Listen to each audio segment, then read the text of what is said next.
સરહદી પંથકમાં ભર ઉનાળે પાણીની તંગી વચ્ચે બેણપ ગામેથી પાણીના વેડફાણનો મામલો સામે આવતા ચકચાર મચી ગઈ છે।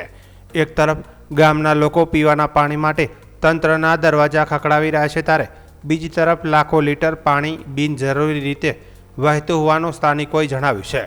ઘટનાનો વિડીયો સોશિયલ મીડિયામાં વાયરલ થતાં સમગ્ર પંથકમાં ચર્ચાનો વિષય બન્યો છે। સ્થાનિક રહેવાસીઓનું કહેવું છે કે ઉનાળાની કાળઝાળ ગરમીમાં પાણીની માંગ વધી છે। ઘણા વિસ્તારોમાં નિયમિત પુરવઠો ન મળતા લોકો મુશ્કેલીનો સામનો કરી રહ્યા છે। આવી સ્થિતિમાં પાણીનો બગાડ થતો જોવા મળતા ગ્રામજનોમાં ભારે રોષ જોવા મળી રહ્યો છે। લોકોએ તંત્ર પાસે તાત્કાલિક સ્થળ તપાસ, જવાબદારોની ઓળખ અને ભવિષ્યમાં આવા વેડફાટ અટકાવવા માટે કડક પગલાં લેવાની માંગ કરી છે। સાથે જ પાણી બચાવવા માટે જાગૃતિ અભિયાન ચલાવવાની પણ અપીલ કરવામાં આવી છે। હાલમાં સમગ્ર મામલો સોશિયલ મીડિયા પર ચર્ચામાં છે અને તંત્રની આગળની કાર્યવાહી પર સૌની નજર છે।